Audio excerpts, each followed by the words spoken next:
What's up, folks? Welcome back to TacticalTortoise. My name is Trevi, and welcome to another Datasheet deep dive. This time we're talking about a mainstay unit in the Astra Militarum faction, but one whose power is a little difficult to dissect. That is the Kasrkin squad. In this video, we're going to be reviewing the Kasrkin datasheet, talking about the combos you can use to make them work, and talk about why they're such a powerhouse in Astra Militarum lists. Now, these guys are elite Cadian special forces. They're good at forward operation and are able to pack a wide variety of special weapons, which make them incredibly good at both dealing damage and acting as utility units. Looking at their datasheet, they don't look like the most exciting profile in the world. They are elite light infantry. They have solid saves at a 4+, but are only toughness 3 and 1 wound. They're much more front-loaded in terms of offense than they are defense. That said, they are not the easiest unit in the game to actually remove. For 100 points at time of recording, you get 10 models with that 4+ save, and you can buff that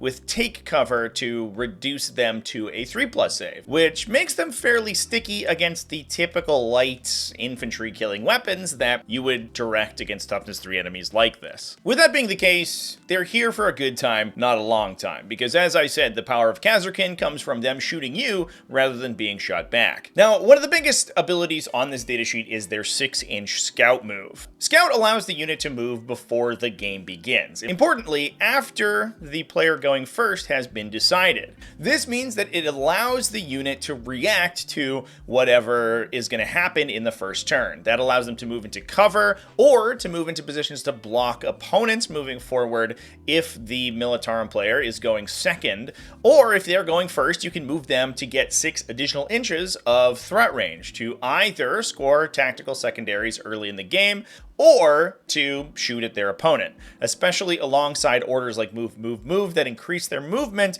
you can actually be jetting these guys across the table at the top of the first turn, which is incredibly powerful.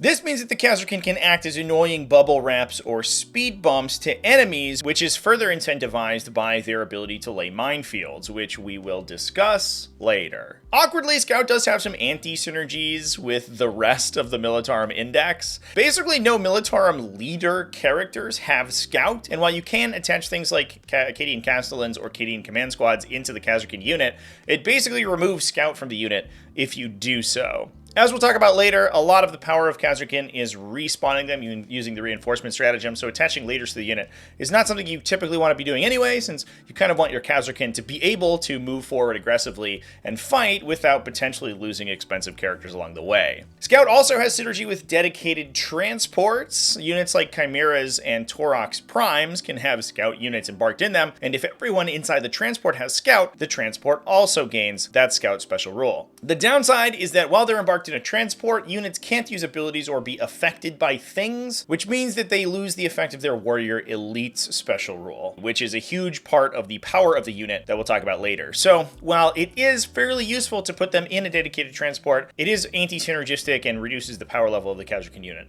slightly. Now, speaking of those abilities, that's where the true power of Kasrkin come from. The datasheet is pretty dense and there's a lot going on, but it's essentially encapsulated in 3 separate places. The first is the range weapon profiles. For a relatively inexpensive infantry unit, Kasrkin can have some insane access to special weapons, as well as powerful weapons that are unique to their unit. In addition to those weapons, they're also able to equip mines that we'll discuss later in the video. And lastly, they're able to buff themselves with the Warrior Elite ability. This ability is sort of their bread and butter and buffs the remainder of their kit, so we're going to talk about that first. Warrior Elite allows you to issue a single special order to the squad for free. The huge benefit here is that this Warrior Elite order stacks with other orders. I should mention, however, that it stacks with specifically other orders, so the indication is that issuing them the same order twice has no effect. Although, I will admit that it's a little nebulous and not all events rule it that way, so definitely check with local TOs beforehand. It's also important to note that since the unit itself is not an officer. It does not trigger the voice of command ability when the unit disembarks a transport. Since they can't use rules or be affected while embarked, so they can't use it warrior elites while they're inside the transport, and once they disembark, they don't get the end of phase order issuing that officers would normally do. It will, however, work when they're in reserve, since abilities can specifically still be used when you're in reserve, as long as it doesn't require you to be near someone or on the battlefield, for example. And that allows you to choose an order for them in your command phase before you bring them in your reinforcement step. Now, the ability to get multiple orders onto a unit is not uncommon in the Militarum Index, but it is incredibly powerful and allows you to combo them together to get insane amounts of utility and damage out of your otherwise pretty innocuous infantry units. I've already talked about mechanized infantry and the Tempestus Scion Torox Prime combo in another video. Go check that one out if you want some hot and spicy Astra Militarum list tech. But you can do things like give a unit +1 ballistic skill with take aim, and then first rank fire, second rank fire to get them additional shots using that +1 ballistic skill. You can also increase their speed, like I said before, to perform an alpha strike using move. So if you're going first and your opponent's deployed something aggressively or on the line, you can scout move them 6 inches, give them +3 inches of movement, and then move them an additional 9 to get in range to blast them apart. You can then buff them even more with take aim to get additional shots at that close distance, or you can even give them duty and honor to make them OC2 and use that additional movement to steal enemy objectives. The amount of utility gained from the second order is huge, and you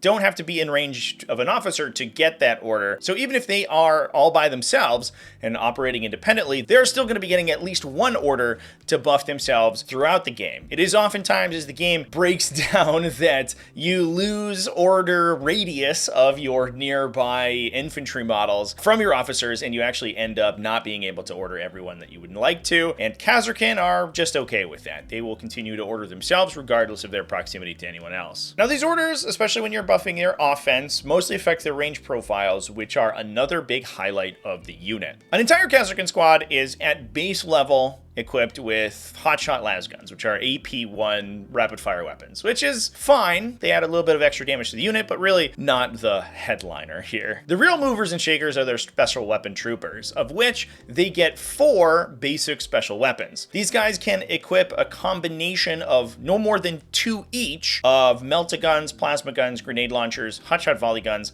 and flamers. Typically, the loadout will be plasma guns and melta guns. The plasma guns get the benefits of orders like first rank fire, second rank fire, and all of those together are pretty good at cracking through high armor or heavy infantry. But if you need them to sweep infantry, you can take things like grenade launchers, flamers, or volley guns for a higher shot volume. On top of that, they also get a unique special weapon, the hotshot marksman rifle. This is a heavy precision weapon with a long range, 36 inches, and comes in at, while a relatively mediocre strength of 4, it is AP2 and 3 damage. Given that you can buff the unit with stratagems like overlapping fields of fire to give them all +1 AP, this can be going to AP3, 3 damage. It is good at knocking out enemy light characters. Characters like opposing Militarum officers are in grave danger of the marksman rifle. But even just having another multi-damage shot to knock out a 3-wound infantry model like an Adeptus Custodian is very good. And it's another way that the unit threatens units that are much more valuable than they are themselves. Now, while these combinations of weapons and abilities gives the unit insane utility,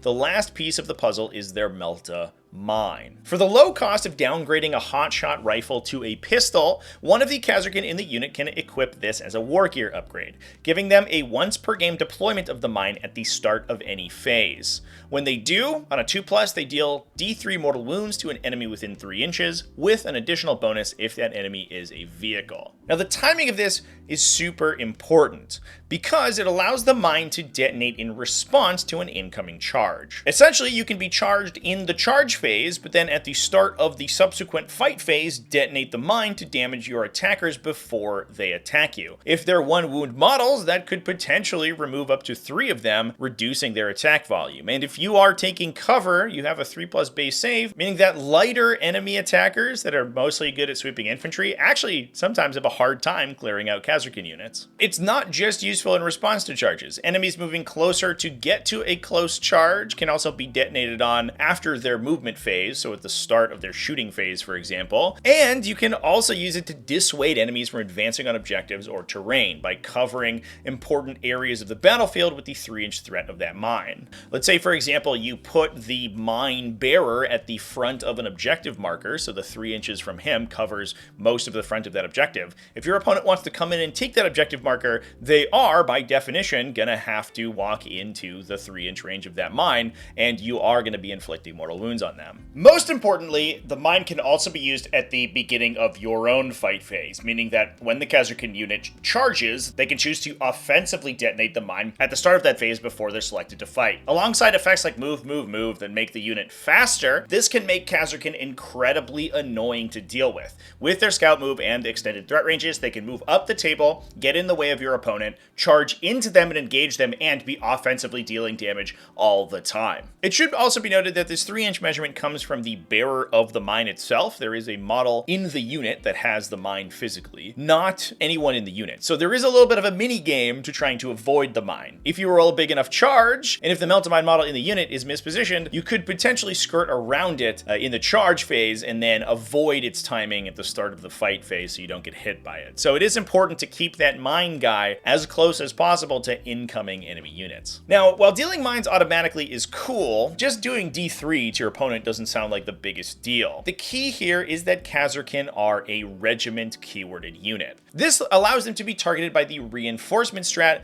if your opponent is able to clear them out. The reinforcement stratagem duplicates the targeted unit and puts a new copy into reserve. That unit comes back re-equipped with a Melta Mine that has not been used during that battle. And as an additional bonus, while that unit is in reserve, they can then use warrior elites in your command phase to buff themselves before they arrive in the reinforcement step. This allows you to play Kasrkin units super aggressively. You can move them forward with scouts and the move, move, move order, getting in the way of your opponent and blowing them up with Melta Mines. This is incredibly useful in matchups like World Eaters or Orgs, where move blocking them is the name of the game. And doing damage to them on their way in just makes the rest of your army that much more resilient.